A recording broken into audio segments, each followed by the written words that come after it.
Crown Directs, Paul and Leslie Miller.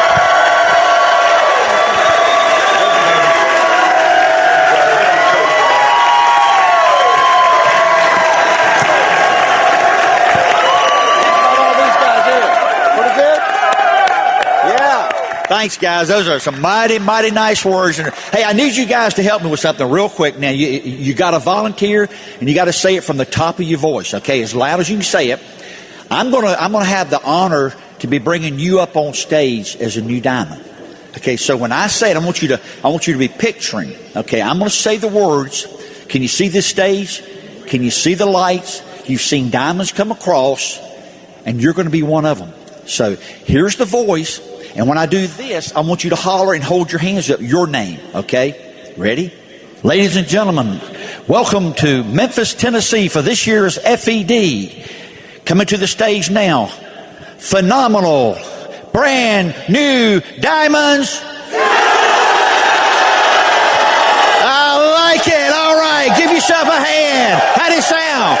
I love it. That is you. That is you. All right. Good job. Good job. Wow.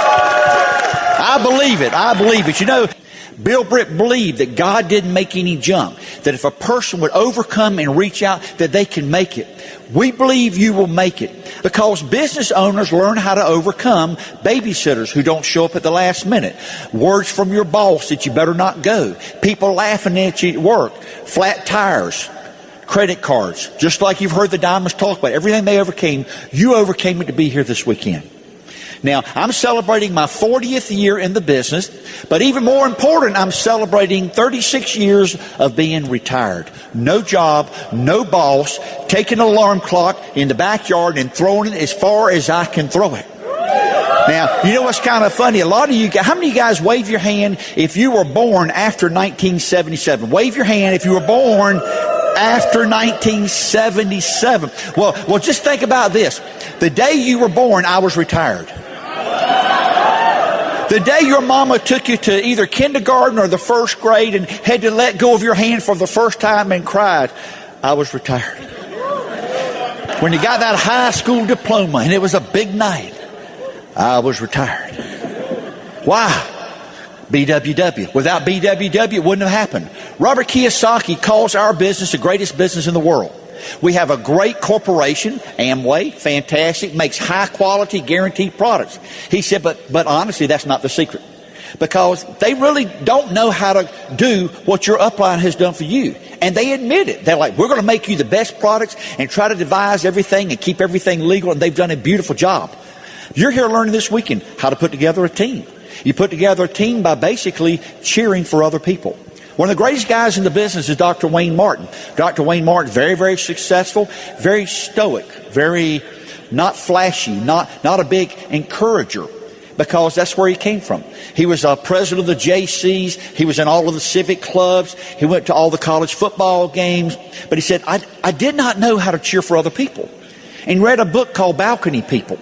And when he read the book, he realized why his group wasn't growing, because even though internally he was a driver, he could push himself, he did not know how to turn to somebody in his downline and go, man, I believe in you. You can do it. That's what you learn to do in this business.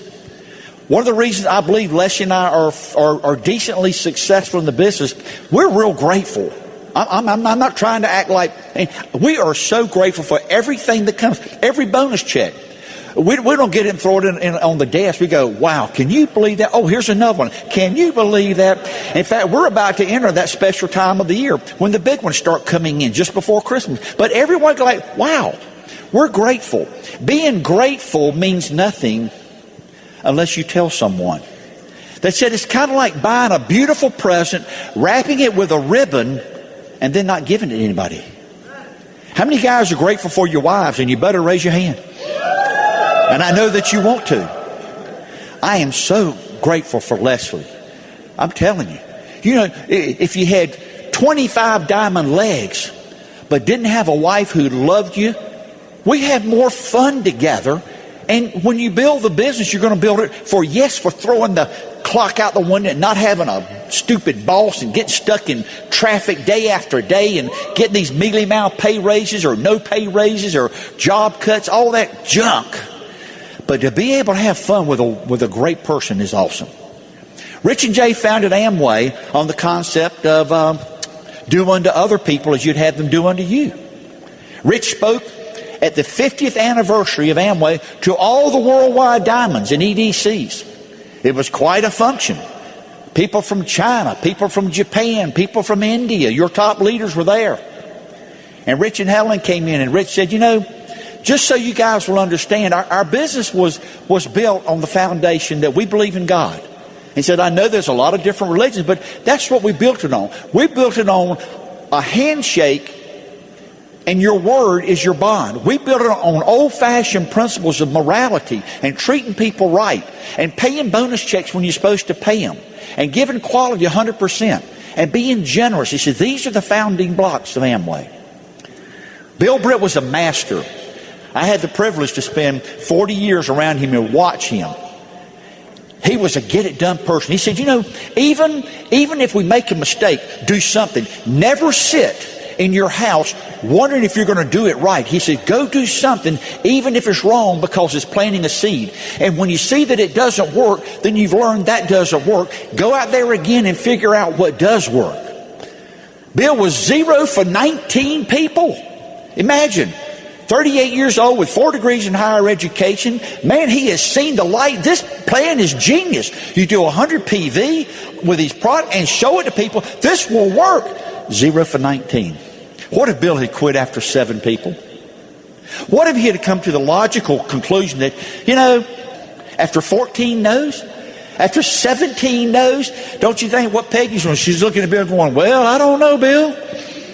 After 19 no's, that's what he had. Some of y'all went through more.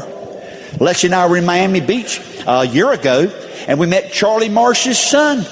He sat right in front of us. Charlie and Elsie had both passed away, but I said, tell me the story about your dad in the cemetery. He said, oh, not only will I tell you, I was there as a little boy. He said, my dad, who had an 8th grade education, had 25 different jobs while he was building Amway. He was a policeman, he was a bus driver, he was everything. He said he got in Amway based on one product. His sponsor was 1,000 miles away and sent him a can of shoe spray. That was it. Charlie Marsh thought, man, this is it. But he figured out something. He went to the police department. He was a policeman, and he shined one guy's shoe. The guy said, man, that's fantastic. Shine the other one. He said, buy the can. Charlie Marsh was 0 for 31. 31 people turned him down. And Charlie's son said, Dad loaded the car up and drove us to the local cemetery. He made us all get out of the car, and we walked over to somebody's grave. He said he stood there because the job he had was a dead-end job. The job he had was a job he could die any day at. The job he had no benefits for his family. He said, I'll never forget my dad pointing at one of those tombstones. He said, if we don't build this business, we're no better off than those people buried under that dirt. And he put us back in the car and went back, and we built the business. And Charlie Marsh became the first Crown Direct in the history of the Amway Corporation after 0 for 31. Okay? Some people will tell you like they told me when I signed up. They said, well, Paul, you got in on the ground floor at the very beginning. I said, well, actually, Amway was 15 years old when I got in, and people are blown away. And Conte Gala came over, and it wasn't exactly on the ground floor then, and he's done quite well with this business. Amway's growing all over the world, and some of you guys in the audience today are going to have a business that makes mine and Leslie's business look silly. My upline decided when I was in law school that they wanted me to get around Bill a little bit. And when I was in law school and also in MBA school, in the fall I coached the freshman football team. But in the spring, I had some time off, so they said, well, look, Peggy Britt needs somebody to load the products up. And she's paying a lot of money. How much is she paying? $3 an hour. So I went to work for Peggy Britt. And I sat out there on one day of the week in the garage, And the product truck came in and unloaded, and I unboxed all the boxes and put all the products up on a shelf. And then Peggy would call from the house, and I would have to put products. She'd give me the list, and I'd box them up and take them into her to send them off on the bus station. And I watched these people come in motorhomes. I saw Dexter Yeager come in one day. Oh man, this big 31-foot motorhome. I'm like, man. And of course he gets out, and Bill comes out of this big mansion. Hey Dex, hey Bill. They all hug and go in the house. And I'm sitting there in my little shorts going. Then Don Hale, Diamond Direct from Ohio. He's got a 31-foot executive motorhome. He comes pulling up one week. Jumps out. Bill runs out. Don, Bill, hug, house. And you probably heard my story when Bill walks by one day to play tennis with some big diamond. I go like, with like Kathy said, my tongue stuck to the roof of my mouth with a box load of products going, Mr. Brett. And he goes, yeah. I said, I can't seem to sponsor anybody. He says, yeah, I know you can't. And kept on walking. Because of the way that I was talking. Didn't stop him from walking. And I learned how to change the way I was talking. But I watched Bill Britt go double diamond. I watched him move into the motor coach. The first time I met Bill was in 1971. I'd had several beers. I went to his little house in Carrboro before he was a diamond, before he was retired. I saw him at the beginning, and I signed up and I quit. For 3 years, I encouraged people like you not to do Amway, because I had been in Amway, I had been to Bill Britt's house, and I know that it doesn't work, and I'm in law school. How does that sound? But I was wrong. And there's a lot of people wrong.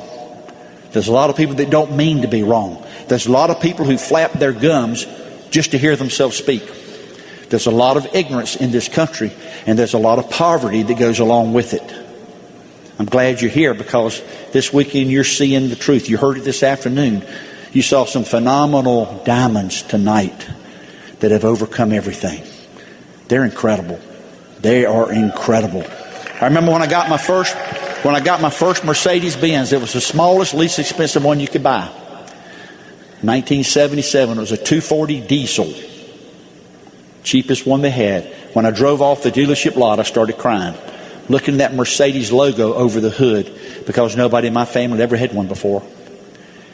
If some of you guys are into cars and toys and stuff, because when you're young, you kind of get that way. I remember Jay had 7 cars, one for every day of the week. I thought, that is the coolest thing in the world. And I said, one day I'd like to have 7 cars. And I wound up with 14. From Rolls Royce to Porsches to Clonays to Lamborghinis and Ferraris and just a whole wide assortment. If that's something that you like, I don't keep that many cars now, because as Bill learned, it's kind of hard to keep them running, really. But it's kind of something fun to do if you want to do it. You can do anything that you want to if you help enough other people. If you overcome yourself and overcome what I call the little things that seem so big. Like, Paul, one day you might need to show the plan. I could never show the plan. I could never memorize that whole script. I can't keep up with all that stuff.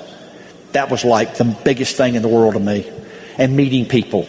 And when people would quit. And people in my upline would disappear. It was like one slap in the face after the other. And man. But there's something important, guys. You only got one life to live. You only got one. How do you want to live it? The day's going to come when all of us, God willing, if we're able to live that long, that we're going to reach an older age in life.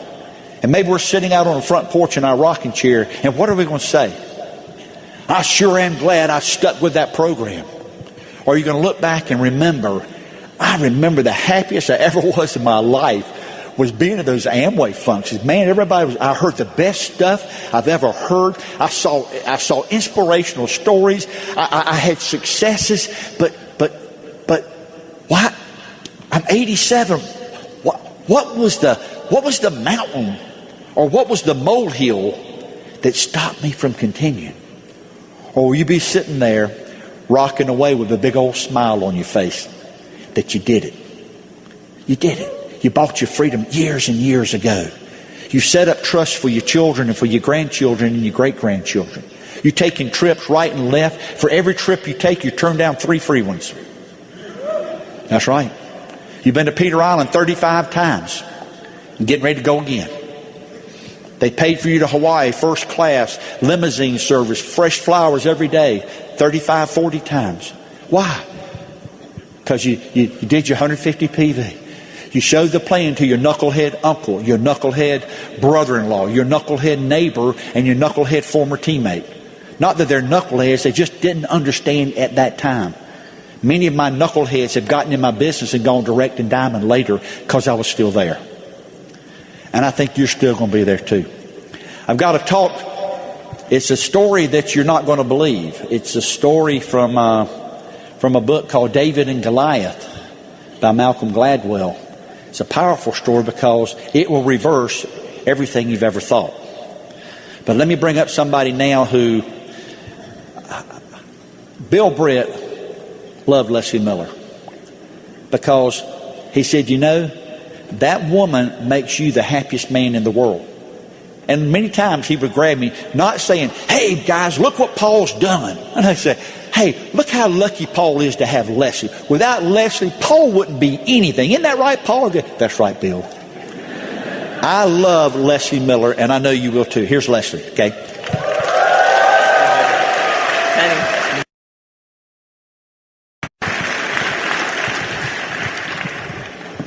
Well, I know a lot of you raised your hand for being under 37, so there's just a few of us here that aren't, but I guess most of you are here for maybe your first function this weekend.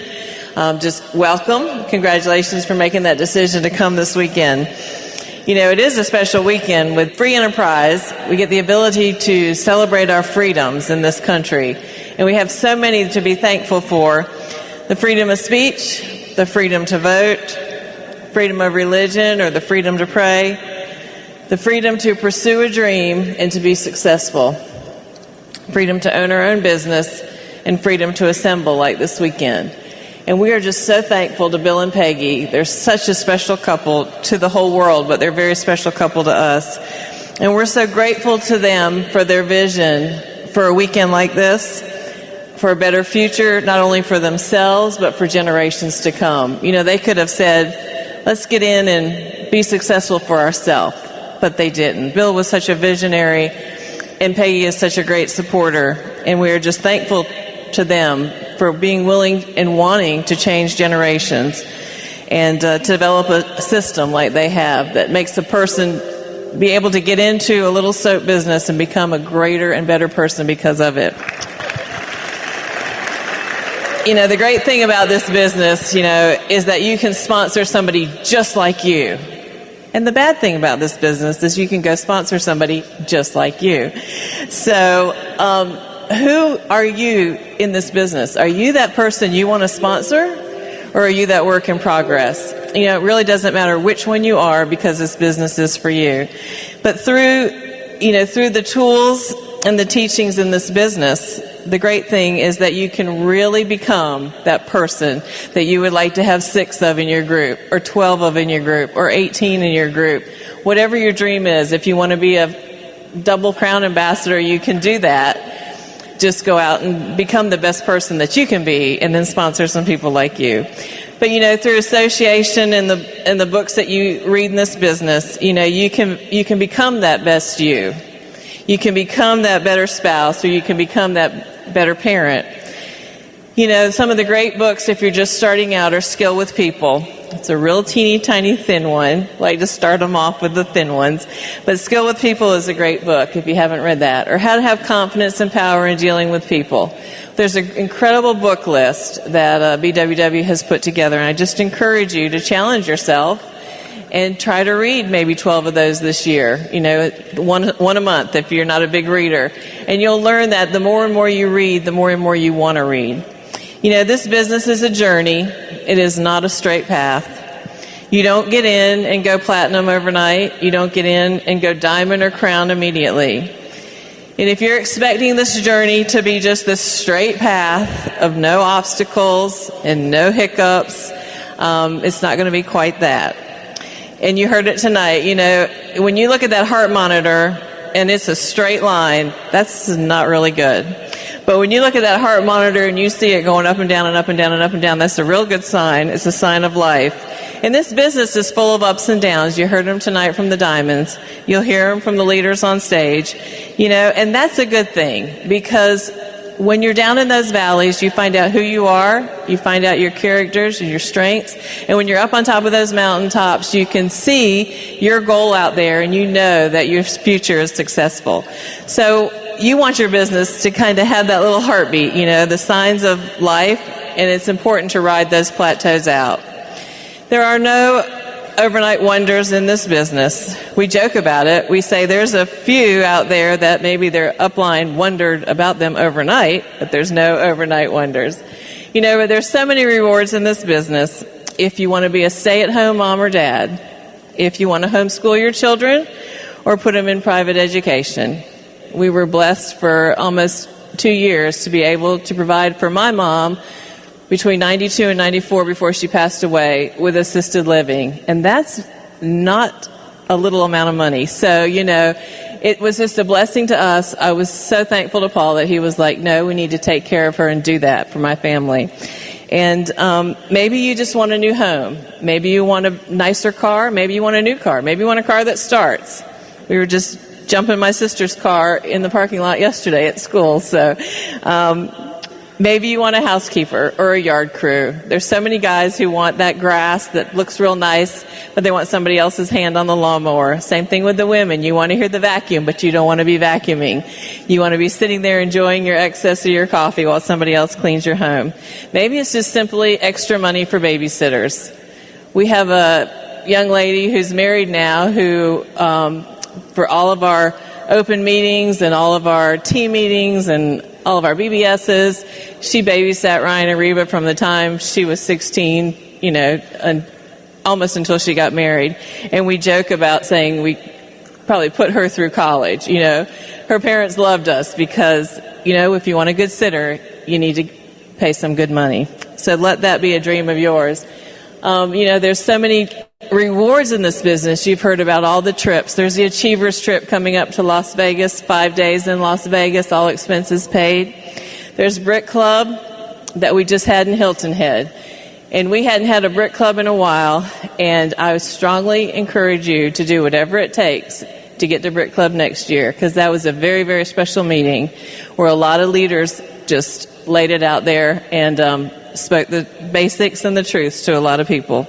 There's Diamond Club and EDC Club in Hawaii, and there's Peter Island. Maybe it's season tickets that you want for your favorite team. Maybe it's just that extra donation that you can help some cause that you're passionate about. There's so many rewards in this business, and of course the most priceless is the personal freedom that you get. Just the ability to own your own day, every day, all day long.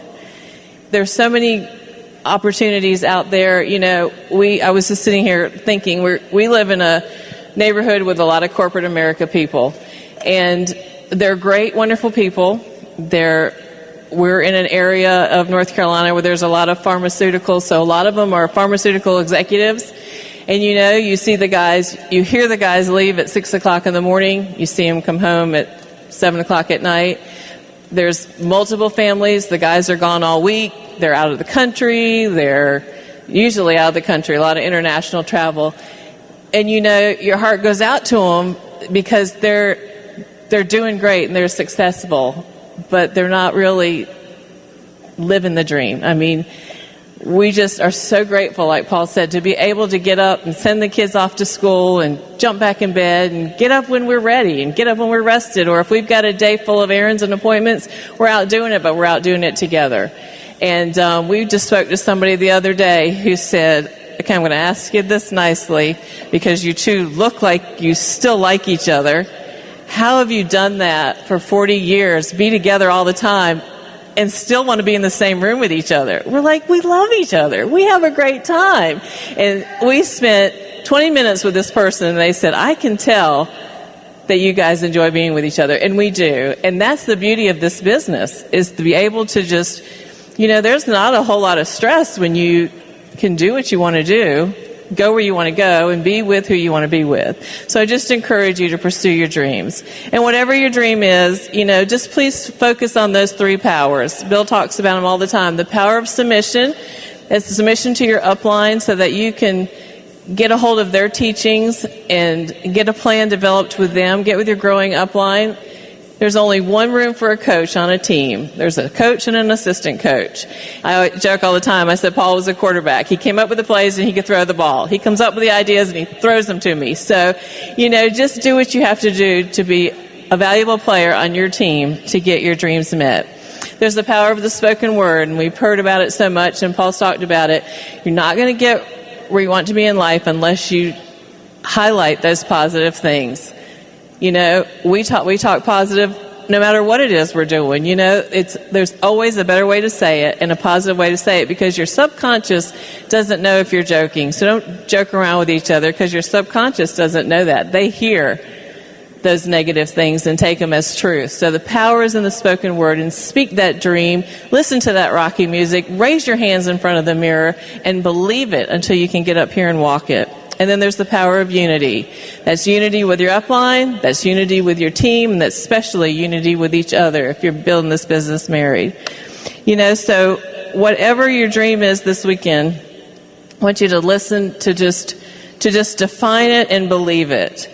And you listen to the stories of those diamonds going across stage, and we're so thankful that they could share. And we just thank these diamonds for just believing in themselves and believing in the system and believing in these leaders to want to make a difference, so that it could go back and trickle back to all of our teams. And whatever it is, I want you to find something to relate to from these diamonds, and I'm sure you can relate to something from all of them. Whatever excuse you're holding on to, I just want you to throw that away. And this weekend, I hope that you'll make a decision and then back it up with discipline. I just encourage you to join together with your spouse and work this business. Ladies, be your husband's best cheerleader.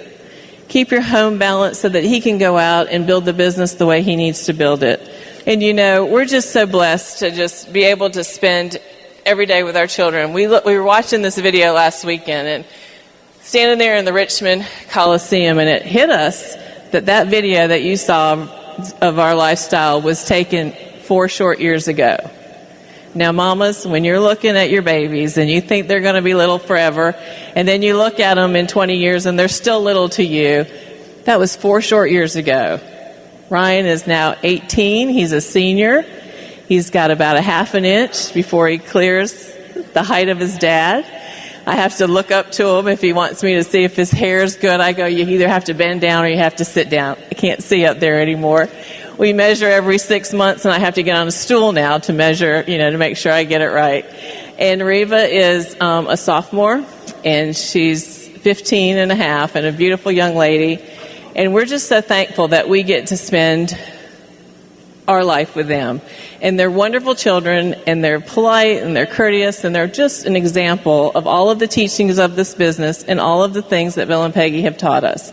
And they've listened to these leaders on CDs, and they've heard them in the car, and they've met so many of them, and they're just friends with all of these great leaders. But their hero is their dad, and I am so thankful for that, because Ryan's on the golf team in the spring, and, his hero is his dad. And we're blessed that we're able to go to the golf matches. They start at noon and they run till 5 or 6 o'clock. And the poor kids are walking, that takes a little bit longer. But there comes a point in the season where Ryan goes, will you guys please just not come to this one? And we're like, why? You play so great. And he says, I just want to play so good for you guys that I end up playing so bad. And you know how that is. You try so really hard to hit that perfect shot. So I think we got to see one match last year because we were quarantined from the course. We have to stay home. But anyway, but we get to spend every day with them. And he and Paul play golf all summer long. We play golf in the afternoons in the summer. We play with Rocky and DT and just some great friends, and we just enjoy every moment we can get with them. And then Reba's on volleyball, and I talked about it last weekend. Her season starts in August. This is her second year playing volleyball. Last year, she said, in May, I think I want to go out for volleyball. And Paul went, volleyball? Where'd that come from? Do you know the rules? And she went, no, but that's okay. I can learn them. And she made the JV team, and she was one of the stronger players, and they were undefeated and conference champions last year. And so she went out again this year, and of course on the JV team was one of the captains. And last Friday, they lost one match this year, one game this year. And last Friday they were replaying this team that stacked the JV with varsities because 10th graders can play either. So that was unbeknownst to them playing a whole team of varsity, which they ended up losing. But they came back last Friday, and we were in Richmond.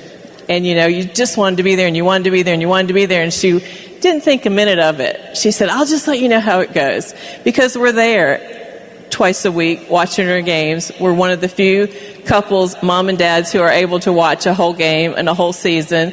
Paul's volunteering for the line judge, and Ryan's doing the scoreboard, and I'm taking team pictures. And so it's not like, we had missed any other games. But, of course, it was her best game of the year, and she played both games, but they ended up beating this team that they needed to beat. They beat them in their house since they had come to our house and beat them. So the mothers were going, these girls just wanted it. They just wanted it. They just came out and wanted it. So, and with that comes some determination from this business. Reba talks to her teammates all the time, just throw yourself on the floor, just throw yourself at the ball. And, we joke about it because we have to get her to the chiropractor for her volleyball season because she's just throwing it out there. But she's learned to be a winner in this business, through this business, and we're just so proud of them. And they won the game last week, so they were ranked first in the conference, and we finished up yesterday was their last game. So they were conference champions again, and very, very excited. But it's a great group of young ladies, and they just leave it out there. Through this business, like you saw tonight, the next generation learns how to become winners and learn how to become leaders and encouragers. And it's just by the examples that they see. And so I'm just so thankful that we are able to just live a life that not only can we be grateful, but hopefully generations will be changed by it. And we just encourage you guys to just grab hold of this business and grab hold of your dream. Not our dream, not these leaders' dreams, but your dream. And define it and back it up with discipline and just join hands together as a couple and just build this business because the rewards are incredible and the journey is so much fun. And here is my hero who I enjoy spending every day with. He is my soulmate. We do have a great time. I'm not embarrassed to say that I love my husband and I enjoy spending every moment with him. Here's Paul. All right, baby. Good job. All right. Leslie and I came down to Texas a few years ago, and we met a winner. And, of course, Robert and Laura came out of that, and Jim and Glory. And I just went to Hilton Head and had a chance to play golf with Dan Ryan. And I learned why his son is so good in golf, because Dan will be my partner from now on when we play golf down there. Coming to Texas, I met Marshall Johnson and got to be a friend with him. Got to spend time with Ray and Carol Youngblood and Mariana Johnson, a lot of the leaders who are down here. I also met a young couple. They weren't a couple. It's a single guy named Chuck, or as Rocky calls him Chucky. But Chuck was dating Uma, and I said, well, you can't kiss her till you go Emerald. So that may have been the fastest 2,500 to Emerald I've ever seen. And next year's his year to go EDC and on to double. Ganesh amazes me. We've been in his corner a long time, and we watched him fight and struggle, but he's always kept his head up, and he's a leader. I love Rashmi, his humility. Watching him break diamonds is so exciting for me, and so exciting for him to see his team come on here. But the guy's a winner. Wayne Callender has had his year. He's broken 2 different diamonds this year, and he and Suzanne have worked so hard. I just want to tell you, I'm proud to be in business with all of you. I was a lawyer for a while, and I've had so many lawyers come to me over the years and said, we were wrong and you were right. You were right to stay in Amway. He says, being a lawyer wears me out. Last week I dedicated my talk to my buddy Ray Malillo, who's in the process of healing. And tonight I'm going to dedicate it to to Frankie and Debbie Joseph, an incredible couple who served so many people and encouraged so many people. Can you hear this word? David. Can you hear this word? David. Can you hear this word in the back? David. Bill Britt and I spent hours talking about David. Now, most of you, when we hear David and Goliath, you hear it in a sports term. Like years ago, if you follow anything with college football, Michigan was picked in the top 5 in the United States. They had 20 players over 300 pounds. They had pro scouts all summer and all fall at every game. This team was loaded. Their stadium holds over 100,000 fans. And like most big schools, they schedule a patsy, an easy first game. So Michigan called to Little Boone, North Carolina, and said, hey, Appalachian State, if you'll come up here, we'll pay you a lot of money. Our big guys need to get a practice game under their belt. I read the articles later that the Appalachian State mothers were scared about their little boys going up to Michigan, because little David was going to take on the Goliath of college football. But you see, sometimes the story's not really understood, because Goliath didn't realize Appalachian State had a little left-handed quarterback who was faster than lightning. And they had a head coach who would lead Appalachian State to 3 national titles in their small division football. And the world was stunned when little Appalachian State beat mighty Michigan on their home field. Of course, you may have heard of another David and Goliath. Goliath was a guy named Hitler. And in 1939, he was invading all of these countries, overruling them with his Panzer units and his blitzkrieg with the airplanes. And we went after London. And here's little London. For 57 days, Germany flew bombers bombing the town of London into submission. He knew it was over. One of the last free places in the world, the people would lose all of their resolve, except Goliath Hitler didn't realize there was a David named Winston Churchill. And Winston Churchill got on the radio and he said a few small words: never, never, never quit. And he told them, we'll fight you in the streets, we'll fight you in the hills, we'll fight you in our homes, we'll fight you wherever you come to meet us. And he gave them courage. And the rest is history. In 1957, the Bronx Bombers, the New York Yankees, were the powerhouse of the American League. Some of you old-timers remember Yogi Berra, Whitey Ford. Mickey Mantle was a young all-star. The New York Yankees were absolutely loaded and headed to the World Series against a team that didn't have a chance. The Milwaukee Braves. Milwaukee, all they do is make a little bit of beer over there in Milwaukee. They don't have a chance against the New York Yankees. This is one of the most dominant teams in the history of the American League Baseball. And they're going to play the Milwaukee Braves. Well, Goliath had one challenge they didn't realize. There was a little left-handed pitcher who 12 years earlier had given up the 3 most productive years of his life to go serve his country. His name was Warren Spahn. Warren Spahn left at the height of his career, went into battle, and was decorated with many medals of valor, combat, injury, and came back and pitched for 12 more years.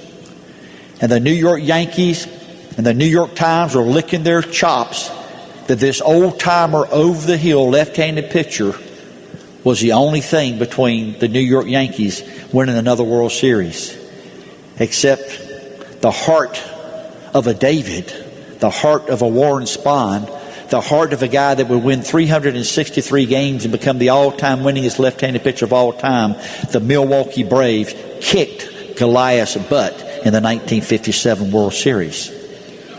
In 1983, one of the most dominant college basketball teams in the world, in the history of America, was the University of Houston. They had 2 starters out of their 5 starters that later were picked in the top 50 best NBA basketball players of all time. Hakeem the Dream Olajuwon and Clyde the Glide Drexler. And they were playing this team that didn't even win their conference, but had somehow upset all their way to the national finals. NC State University did not have one single star on their team. Las Vegas called it a joke. They were going to get beat so bad. The television channels were upset because nobody was going to watch the game. It was a total mismatch. But little David was led by a guy named Jim Valvano, who had the heart of a lion. And the University of Houston went down in one of the biggest upsets. But my question, was it really an upset? Last week in college football, 5 Goliath top 10 teams bit the dust, upset by supposed Davids. But were they? And Tuesday night, there's a no-name team that has hardly any money. In fact, the New York Yankees have 2 players that make more money than the entire Kansas City Royals baseball team. But it doesn't matter because the New York Yankees and Derek Jeter are staying home, and the Kansas City Royals will be hosting the World Series this Tuesday night. Goliath or David? Give me David every time. But again, the question, was there really a Goliath there? You know, in my Amway business when I started, there were so many Goliaths. Making a cold contact took me a year. Calling a professional person took me over a year. Selling my mother a product took 5 years before she bought her first product. Overcoming the guys in law school laughing at me. I would go in there just scared to death. They were going to ask me about Amway and start making fun of me. To me, these were giant Goliaths in my life. Let me tell you the real story of Goliath. The thing that appears to give some Goliath strength is actually a great weakness. Goliath shouted out for a one-on-one battle. That was done in the old days. I'll fight your biggest warrior. Whoever wins, the other people will be slaves to us. Goliath represented the Philistines. Some reports say he was 9 feet tall. The leader for the Israelites was King Saul. They say he was the tallest man in all of Israel. He was about 6'4". If anybody should have stood up for his country and fought Goliath, it should be King Saul. He's the biggest, strongest man fighting the Philistines' biggest, strongest man. But he wouldn't do it. All the Israeli army, every day Goliath would walk out and scream, "Come fight me, come fight me." Now, why wouldn't they fight him? Well, he was about, they say between basically 7 to 9 feet tall. They're not real sure. A lot have said 9 feet tall. His bronze scales that covered his chest and his loins and his thighs and his shins weighed over 100 pounds. They all overlapped. He had bronze shin guards and bronze plate over his feet. He had a heavy metal helmet that was impenetrable, and he had 3 weapons. He had a javelin that could pierce a shield. He had a sword on his hip, and he had a short-range spear that was designed with special weights that could go through any piece of steel. And he hollered at the Israelites saying, "Am I a dog that you should come at me with sticks?" Well, there was a little fella tending the sheep. He was the youngest brother. His dad told him, "Look, take some food to your brothers that are fighting." So little David did. He took some food there, and he heard all this commotion going on. The armies in those days, there were three kinds of warriors. I didn't know this till I read the book. Number one is the cavalry. We've all heard of the cavalry. That's the guys that ride on horses or in chariots. They're pretty tough when they come at you in warfare. Number two is the infantry. Those are the foot soldiers. They've got their swords and they got a shield, and they go across the plains fighting each other. The third group I was sort of but not really familiar with. It's called the projectile warriors. Now, we've all seen where they shoot the arrows. Have y'all seen those movies where thousands of arrows are coming? Y'all ever seen that? And they hold up the shields? Well, there's the group I never heard of, though. Not really. Called the slingers. A slinger is what you and I are. A slinger is what little David did down by the pasture when he was guarding the sheep. Because they didn't have, like, an iPad to play games on back in those days. And you took sheep so long. And so he got his little sling out while he was watching them and did this, trying to hit a tree. And he sling it some more and get to where he can hit the tree. He sling it some more and sling it some more. And after a while, his arm got pretty strong. His accuracy got pretty good. He got pretty tough with that little sling of his. It got to be kind of fun. He became a slinger. Did you know that slingers have been recorded to taking birds out full speed, fly across the sky? A good slinger can take a bird out. Did you know that almost as far as the eye can see, if you hold up a gold coin, a good slinger can take a coin right out of your hand?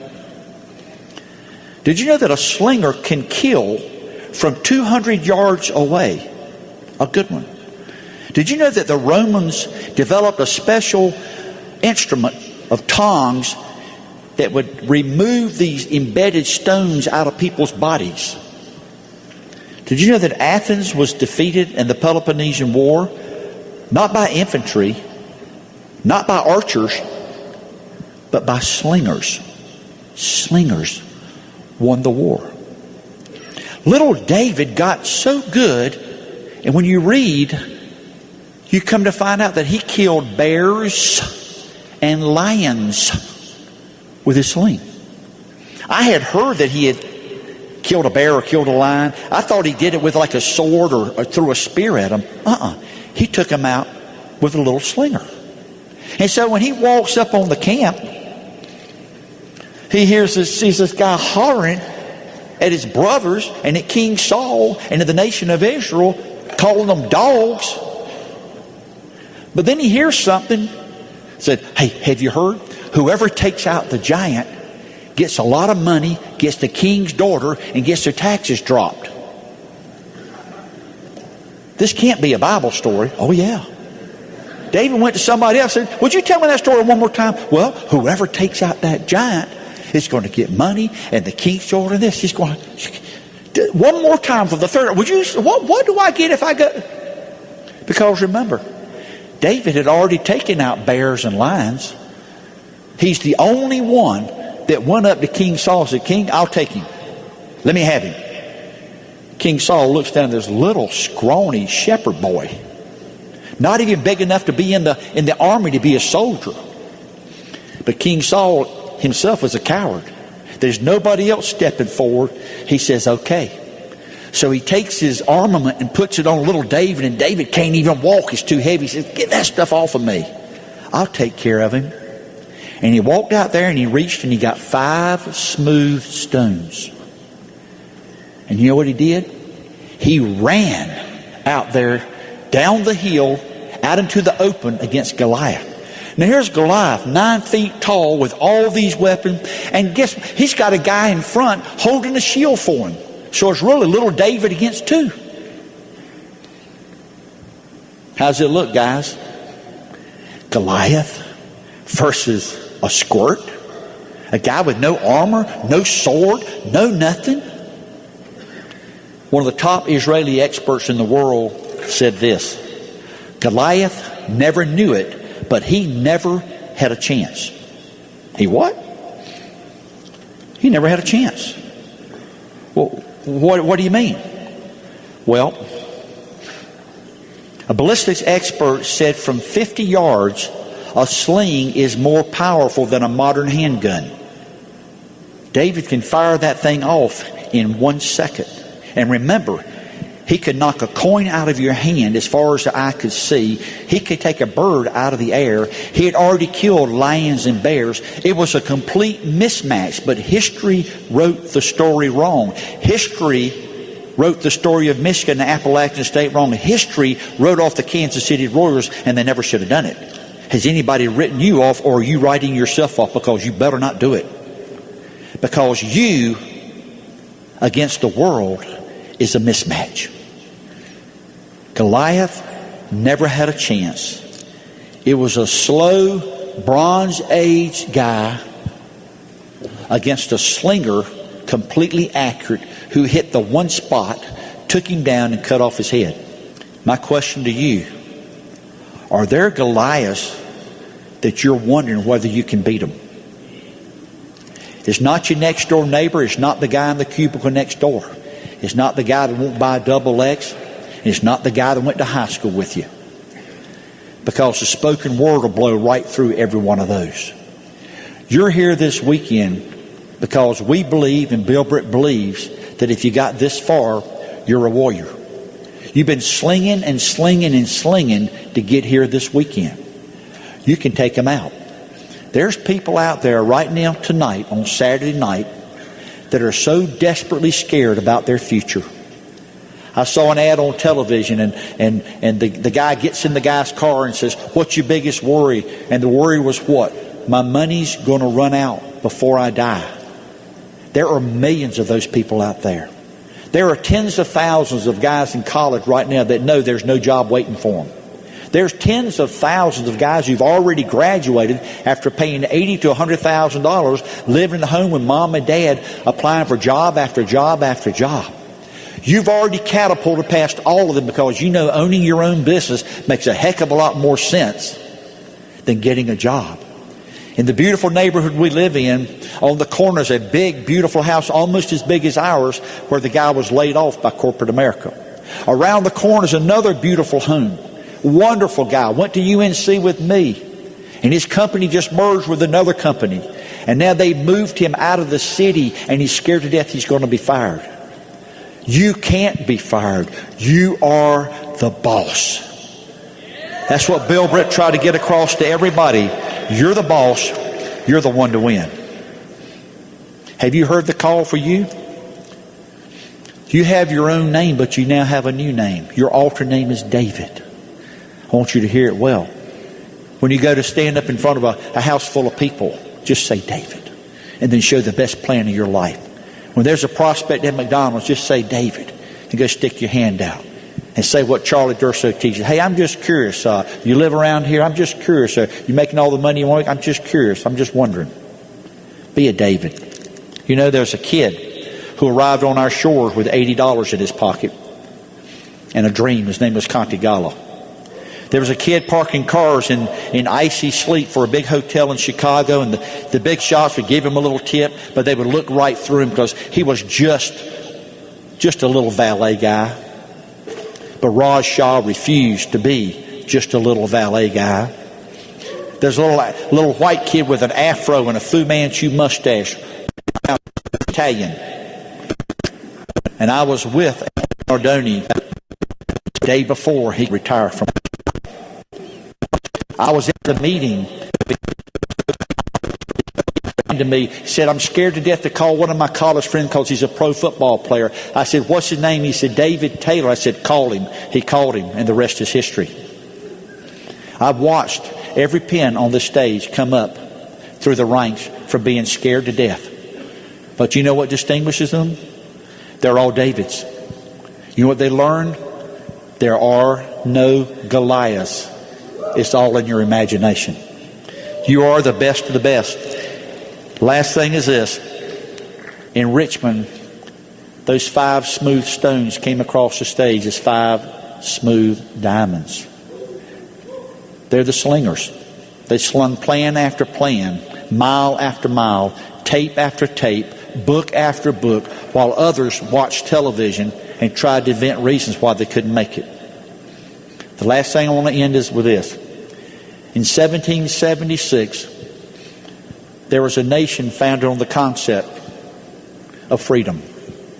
They left where they were being oppressed and came for a chance. But there was a king who sent his troops over and occupied people's houses. It was the largest standing army in the world. They had the largest navy in the entire world. And here's what they faced in America. 1/3 of the American people were cowards. 1/3 said, King George, whatever you want to do to us, do it, because we need you to protect us. If you want us to pay the taxes, if your soldiers want to come in and stay in my house and eat our food, if you want to take up all of our guns so we can't defend ourselves, 1/3 of the Americans, the Revolutionary years, were cowards. Another 1/3 didn't know what to do. I don't really like it, and I'm mad, and I'll talk tough, but I won't do anything. I don't like that, but they won't do anything. And then there was the other 1/3.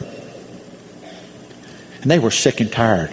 I will not live my life controlled by somebody else. Give me liberty or give me death. They needed a David. His name was George Washington. And George Washington stood up, and Patrick Henry stood up, and John Hancock stood up, and 56 men said, I will put everything on the line. My life, my liberty, everything I have. But I will not be controlled or run by somebody else. If they hadn't stood up, you wouldn't be here now. We wouldn't be speaking English now. There would not be freedom across the world now. You are the best of the best. Paul Harvey said that Amway is the salvation of the free enterprise system in America. You are. Now go and be. You're all Davids and you're all winners. God bless.